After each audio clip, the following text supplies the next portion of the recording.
Okay, just a little thing before we begin. This episode contains potentially distressing or disturbing content. Indeed, it was kind of hard for me to play through. But said content is integral to the game's plot, and even mentioning it kind of spoils some of the game's ending. So this is kind of an optional content advisory. If you want to prepare yourself, then continue listening to this section. If you would prefer to avoid spoilers, go to the timestamp indicated in the video right now, or click on the annotation. I wanted to make sure both options were available just in case you're watching on a device that does not support annotations. And last but not least, if you think content advisories or trigger warnings are stupid, I really don't care. I want to make sure that everyone has the opportunity to prepare themselves before they start watching this video. If you're still here, this episode contains a detailed description of a car accident, which has been caused by drink driving, which means that there's some mention of alcohol as well. There's also a first-person surgery sequence, where you're a patient undergoing some surgery, emergency surgery. Nothing outright gory is shown, there is some blood shown, and there are some disturbing sounds that are played. So, if you want to stop watching now, that's perfectly fine. You should never feel forced to watch something that you don't want to. However, if you feel that you can stomach it and you can continue watching, then please, thank you for listening to this message, and I hope you enjoy this episode. Thank you so much if you've gotten this far. Hello there. Welcome back to the final episode of Stories Untold. I am Chaz, and we are going to be tackling the last session. A lot of questions remain to be answered after the station process, and I'm sure the last session will help wrap everything up. If you have watched the content advisory at the start of the video, then you will have a rough idea of what's about to happen. Otherwise, if you skipped it because you don't want to be spoiled, or because you know you can handle extreme content, or at least somewhat distressing content, then hopefully you will enjoy the surprises ahead. So, here we go, the last session.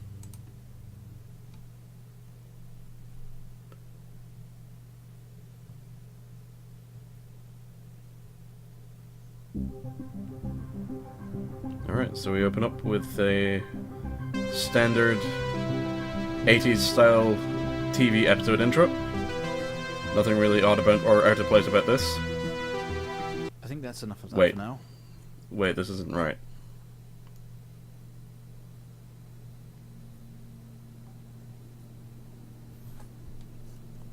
You're quite fond of this show, aren't you? This feels weirdly familiar. But weirdly familiar to me. Just sort of this experience of sitting in this... Okay, come on. Let's get you down to the observation room. Yeah, we're kind of in a hostel waiting room right here. This brings back unpleasant memories. This place must be starting to feel like home to you. There was just the one night that I had to stay in a hostel in the emergency room. Don't worry. Try and get you out of here eventually. I had to do some physiotherapy and various cast things as well. Alright. I do not recall ever having to be recorded with a tape recorder and a camera. Okay. Are we through in the next room? Just relax and we'll get started in a moment. Alright, so minor issue here is that the mouse isn't locked to the game window, so sometimes I might click out and it might mess things up. I'll try to avoid that though. Right, Mr. Asian, are we ready? I believe so. Just hit record on the tape deck in front of you when you're ready. This is subject 12-19-86-23, new session entry. We have myself, Dr. Alexander leading, and in a room we have our patient, Mr. James Asian. As we know, James has recently recovered from a 2-week coma following his accident. In our last 3 sessions, James's attempts to recollect events of the accident seen him merging his memory with his imagination. These episodes have always ended in panic, and we've had to terminate the session abruptly. Let's try and do this one better, James. So when you're ready, Let's bring this back. Okay. I know how difficult this must be, but you can do this. James, it's time to remember. Yep. The door's been locked. Your mind. It's like a conscious black box. It can show you your memories. Look into it. Okay, so flashing image warning in 3, 2, 1.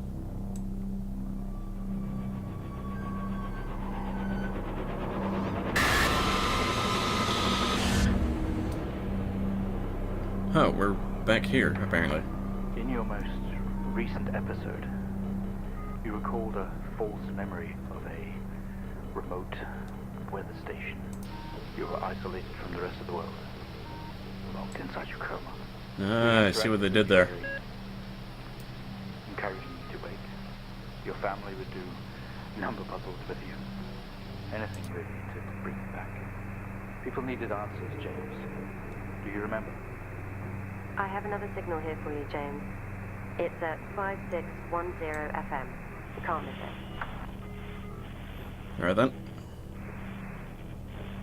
Let's get this done.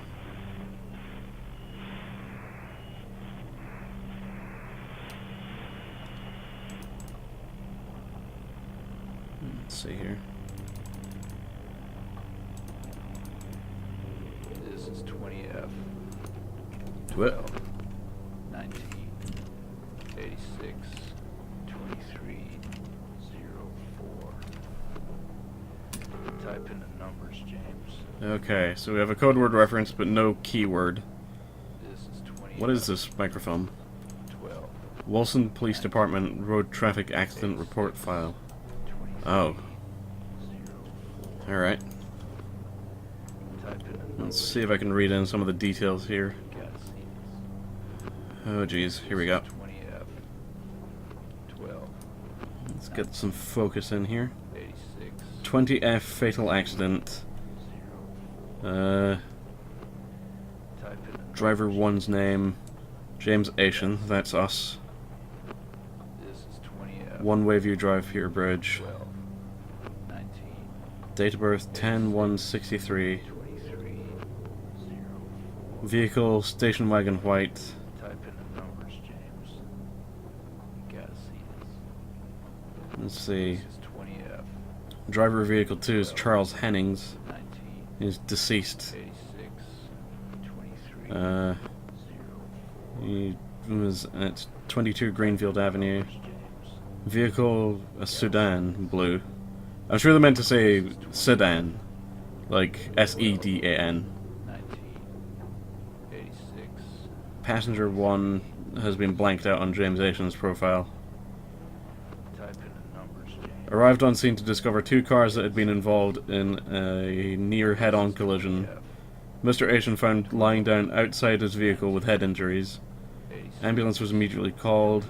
His passenger was trapped in the vehicle in critical condition from wounds sustained in the collision. The driver of the blue sedan, Mr. Hennings, was found dead on arrival.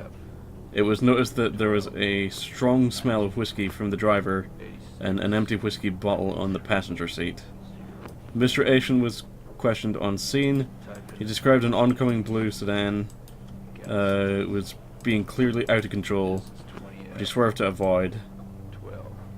Mr. Asian's passenger was his sister. 86. The driver of the blue sedan is an ex-police officer of 20 years. Okay, so we have some circled words here. 20F fatal accident, empty whiskey, and out of control. 12. Right. 19. 86. 23. 04. Type in the numbers, James. You gotta see this. And that's a match. Analyzing file. Find the signal, James. Listen to the voices. You have to face it, James. Finally. NS1, Officer Williams, interview 7000 FM. Alright.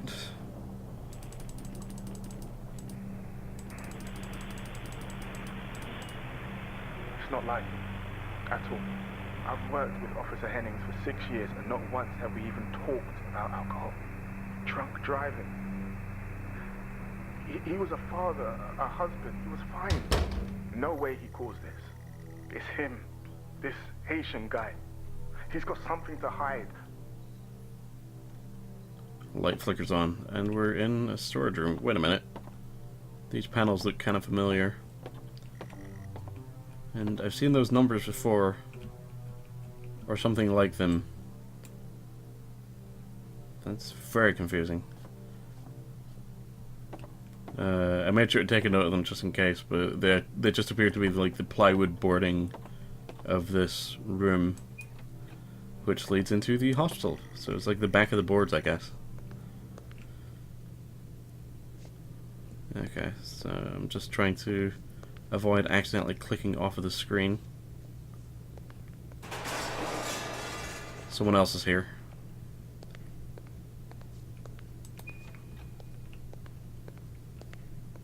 Let's take a look in this room. We found him lying there sobbing while his sister died in the car next to him. While Hennings died next to him. What the fuck was he thinking? She was still alive when we got to her. If he'd have done something, they could all still be here.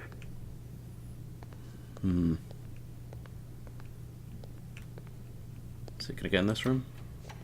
Yep. And there's a set of keys here. Anything else I should be aware of? Just the keys? You grab the keys on the table. They feel heavy in your hand. I'm just taking a look around. I like keeping an eye out for any tapes I might find. Spent most waking moments in here. The only video they have, some horror compilation. It's trash, apparently. Alright, let me take a look back, because I did see that there was the office that I'm currently sitting in.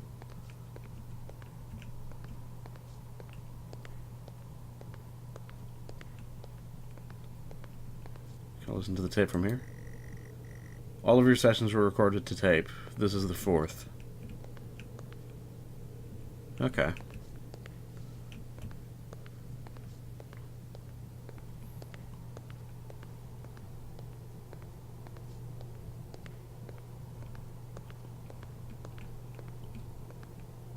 Oh, crap, it clicked off the screen. Didn't mean to click off the screen. Oh, again. I hope that doesn't throw the next scene out of sync, because I had a recording problem with that. You only caught a glimpse of the room. You guess that's why there's no detail here. There's, however, a tape on the counter. You honestly believe that Hennings was drunk at the wheel, and not this little shit? If he wakes up, when he wakes up, I want answers. Until then, you handle it. You write it up. I'm out.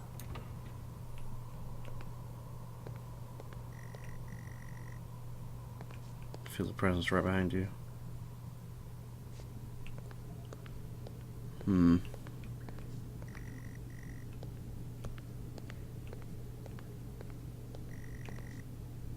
Feel dread in the pit of your stomach. Alright. Whoa. Alright. Okay, we have a 22-year-old male just brought in from a vehicle collision. He was awake and mobile at the scene, but collapsed on arrival to the emergency ward. The other passengers died in the accident. I'm getting no pulse. Prepare for defib. Amp charge full to 10 and give me 100 joules. Okay. Amp charge. Joules. Come on, 100 joules. Charge amp full to 10. Oop, that's too much. Come on. Turn on the TV, turn on the camera. Clear. Ooh. No reaction from first stage. Let's try higher. 200 joules. Keep the amp charged at 10. 200 joules. 200 joules. Keep the charge at 10. Let's go. Clear. Ow. Okay, we have a reaction of some sort here, a weak signal. Let's keep going. Increase again. 360, charge full. 360, charge full, gotcha.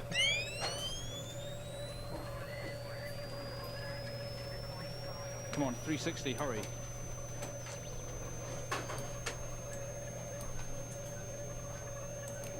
Clear.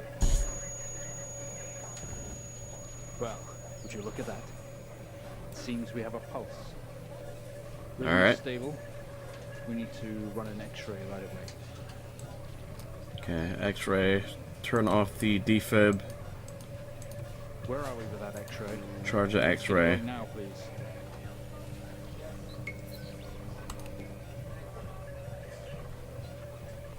Looks like an intracerebral hemorrhage. We need to drain this now to relieve pressure. Prepare for trepanation. Trepanation. Drill, please. Oh, jeez. Mr. Asian, you've made excellent progress. You're doing great. We need you to stay calm and try to relax while we go through these next steps. We're going to attempt to alleviate some of this discomfort.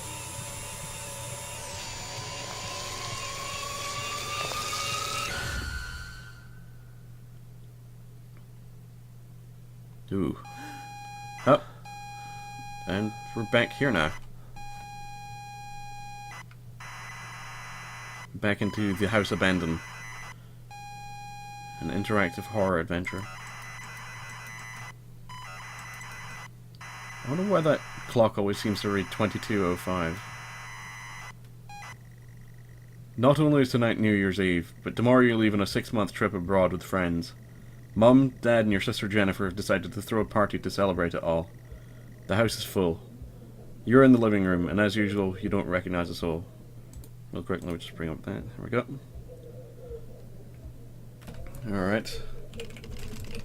Take a look around.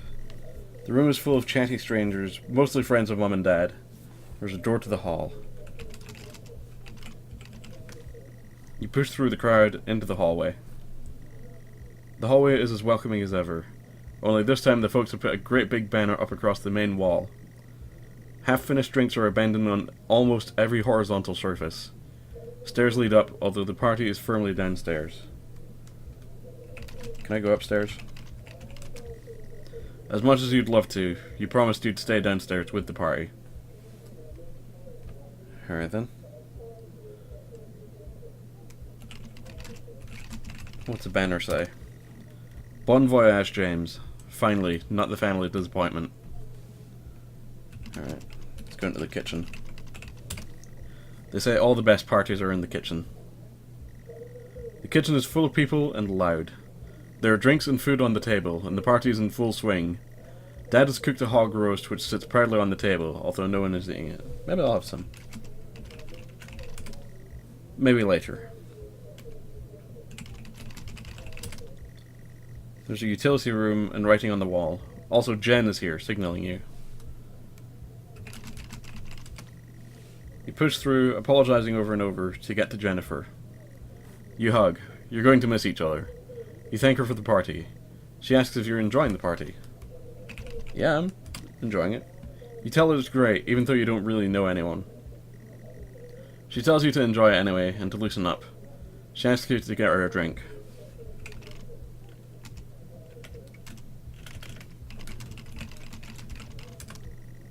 She speaks up over the gin, asking her to get her a drink. Alright, get a drink. You pour Jen a drink, and one for yourself too. There's never an awkward silence with Jennifer. She always has a question. She asks if you have everything sorted for the big trip. What if I say no? Not quite yet. You tell her no, that as usual everything is last minute. Another hug. Your family really went out of their way to make this trip happen for you. It may be what you need to get some perspective and maybe not fuck up so much. She's going to miss you. You're going to miss her. She walks away. Jen has disappeared into the crowd. You're left standing, nodding and smiling at the approving faces. There's so much to do for this move. Can't mess it up.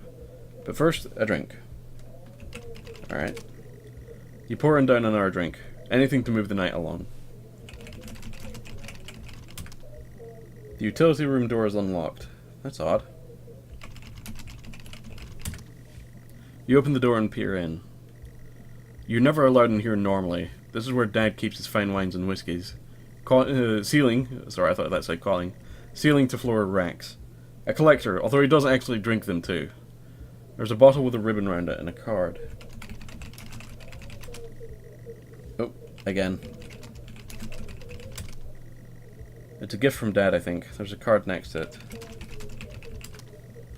You pick up the whiskey and the card. It's your dad's handwriting. Son, we're so proud of you and everything you've achieved. You've earned this. It's a bottle of 25-year-old double malt. You shouldn't, really, but you have to try it. With your whiskey in hand, you take in the room about you. There must be hundreds, no thousands of pounds worth of drink in here. You really must thank your dad for the whiskey. Back out to the kitchen. You head back into the kitchen, clutching your new best friend. You stumble out of the utility room, and back into the kitchen. That is one strong whiskey. You take another swig, and give a thumbs up to your dad across the room. He nods and winks. He tells you he's proud of you. And to go easy tonight. Early flight tomorrow. Back out to the hall. A few bumps and laughs on the way through, and you make it to the hall. You stop dead in your tracks. It's Jen, covered in blood. Ask Jen what's wrong. She's staring straight at you. No one else notices. Blood is dripping down her face. It's mixing with tears. I'm sorry, I don't understand.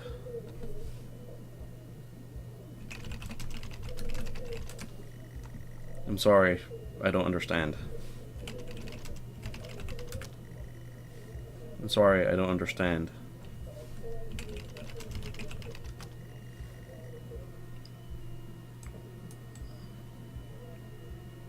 I'm sorry, I don't understand.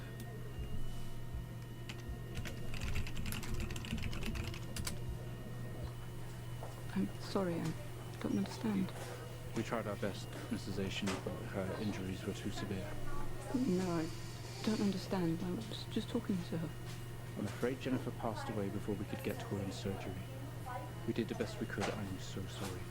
Where is she? Let me see her. Please, Mrs. Asian, take a seat. I don't want to take a seat. Let me talk to her. Now. I'll arrange for you to see her. In the meantime, James is in recovery. He's stable for now. I don't want to see him. Oh.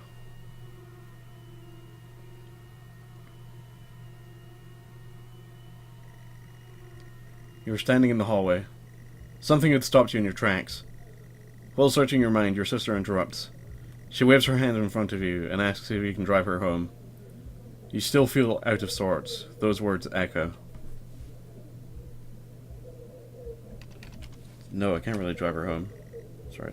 Alright, fine. Yes. Wait, what? Yeah, we can talk in the car. Go get your keys. I would really rather not. I realize I'm drunk right now. Alright. Back to the hallway. Or sorry. Go to living room. You're sure your keys are in the living room. Sorry, I'm sort of stumbling over my words right now. The living room has a much more relaxed atmosphere. Oh yeah, I think I've already... Let's see. Take a look around. One of the chairs is overflowing with jackets and coats. If the keys are going to be anywhere, they're probably in there. You search through all the jackets and coats until you find yours. Aha! Car keys in the pocket. You grab both. So I grab both my jacket and my keys. Keys in hand, you head back into the hall. Jen thanks you for helping her out. She has work in the morning and no one else is in any fit state to drive. You can handle it though. You know the road like the back of your hand, don't you? I guess. Nope, alright. You open the front door and walk out into the freezing night. The cold air hits you. You're glad you have your jacket with you. There's a dusting of snow around you as you step down from the porch. The yard extends around the back of the house, and the car sits at the front of the house. Can I actually go to the yard? She sighs and comically taps her feet. Apart from the little light escaping from the party indoors, the yard is pitch black. You still have stargazing here. You stumble around the darkness, looking for the perfect spot to take in the majesty of the night sky. You gaze up at the night sky. For some reason, you don't recognize any of the star patterns tonight. Jennifer looks relieved as you head back round to the front of the house. Okay, so I've already gotten this description. This is another minor peeve that I have with this game, is that we have to wait for this text to, like, type in every time.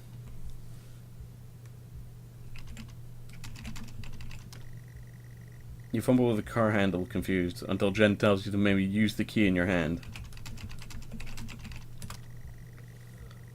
Fumbling with the car keys, you eventually get the door open and climb inside. Car's freezing. As you fumble around with your seatbelt, your sister opens up the car glove box and hands you a note and a key that was inside. She tells you that it's for when you return. The note is from your dad and reads, "Hi son, hope you enjoy your break. You will need to fire up the generator around back to get power and lights on. Also found something in the attic for you. It's in your room. Enjoy." Alright.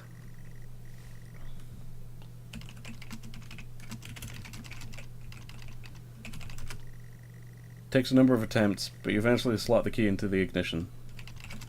Alright. Turn the key in the ignition and the car roars to life.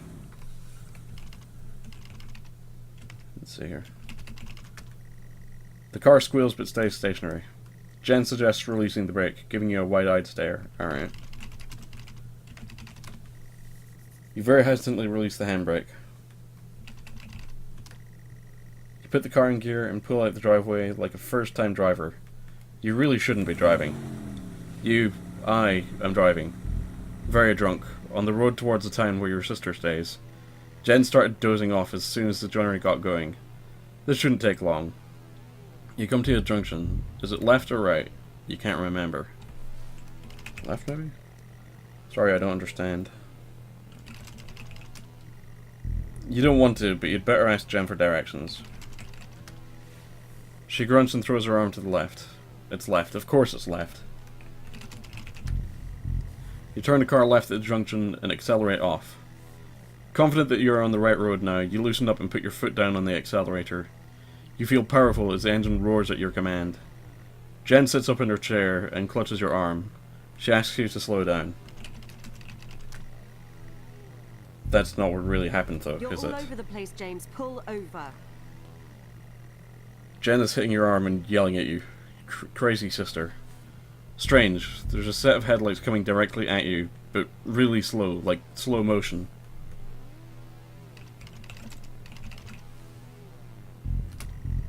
You try to react, but your body isn't responding. There's nothing you can do to stop this. There's no way to control it. Lights merge with your car. The outside joins the inside. James, for fuck's sake, pull over! The whole world around you begins to scream. James!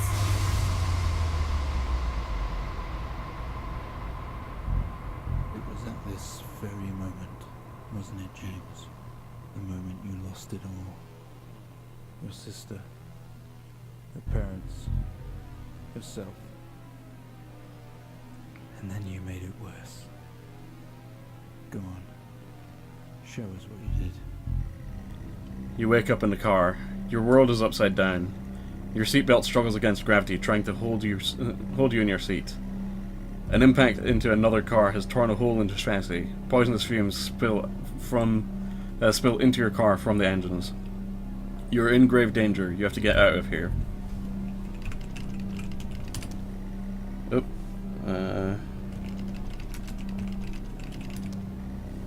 You release yourself from the seat. Gravity takes over as you slump down onto the roof of your car.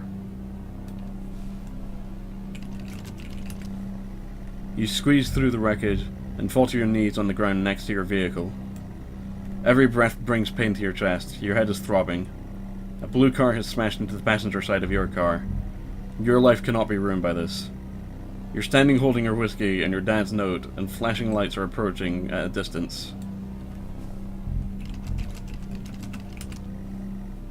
The door is jammed. You don't have time for messing around like this, James.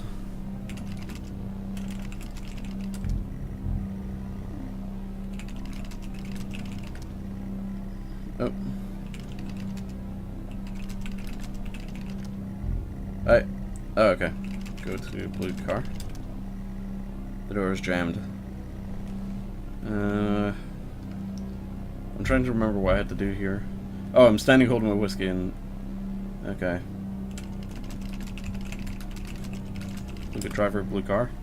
It's an older man. His body is slumped and his face is bloodied.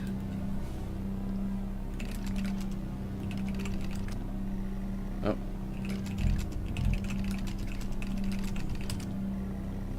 The door is jammed. Oh, right. I'm standing in front of his car, I guess. I think I know what happened, and I really, really hate that I have to do this.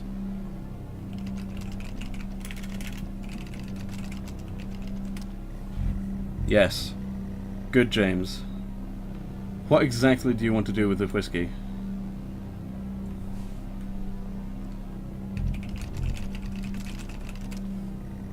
Oh, what?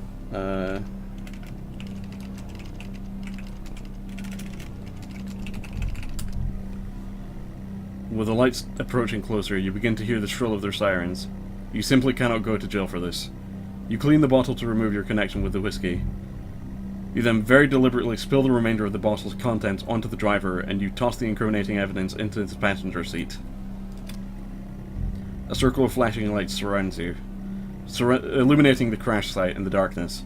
Behind them, an army of people, all staring. One figure steps out, a silhouette, and walks towards you. As you approach the man, the pulsating lights around you get dimmer and dimmer while the pain in your head increases. You fall to the ground at his feet. I know you're tearing yourself apart over it, but no matter what you keep telling yourself, you have to listen to me. That accident, that poor man, me. You have to remember. Strobe warning, maybe? It was all your fault. Okay, yeah, there's gonna be some strobing lights here. I know what you did. How you left me there to protect yourself. Planting evidence on some poor man. You went headfirst into that officer and you wrecked all of our lives. And then you couldn't even take responsibility. You did the right thing for you and no one else. Save yourself. Yep, flashing lights. It was wrong, wasn't it? Look at you now. Utterly consumed by it. Say it, James.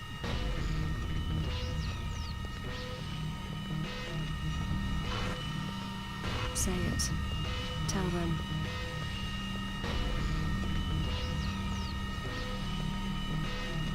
Listen to yourself. Oh, again, clicked off the screen. There we go. Well, I think we've made progress today, Mr. Asian. I guess we should tell the police what you've told us. Although I don't suspect it'll take you anywhere. I think you'll be with us for quite some time.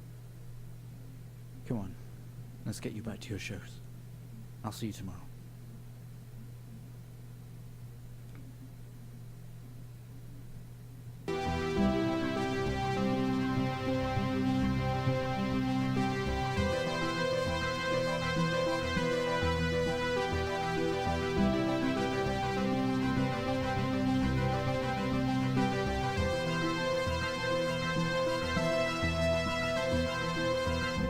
And that is the end of Stories Untold. I have a lot of feelings about this game.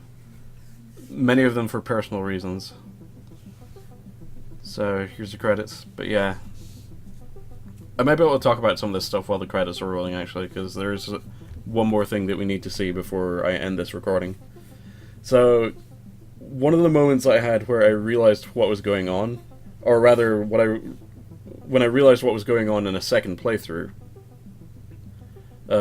had to be the whole GCS thing in the episode 3. Because at first I'm like, what does GCS mean? And then second playthrough, I looked through it again, and I saw the chart, and I'm like, wait.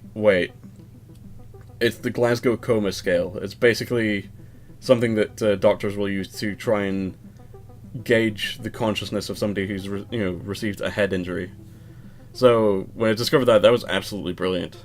I already knew the part about the Central Operations Message Authentication basically being a coma thing, I guess. Because, you know, acronyms. Fun with acronyms. I love fun with acronyms. But the GCS bit kind of threw me off.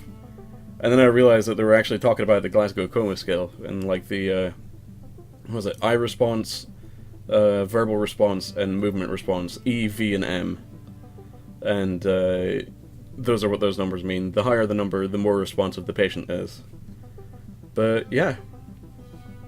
There's a lot more stuff in here that just, like, if you look back at previous episodes, you'll probably notice it. Anyways, this is a reason that I had to delete my save to start over. Because after you finish the game, the tapes of Stories Untold are replaced with these Centrovid tapes of sessions 1 to 4 with patient James Asian and Dr. Alexander. And I'm just sitting here like, alright, that's going to spoil a whole lot if I do that. So yeah. Thank you for staying with me through this entire series. As I said, I may have a follow-up video, I'm not 100% sure. But at any rate, thank you for watching, and I shall see you whenever I start my next series. Thank you for watching.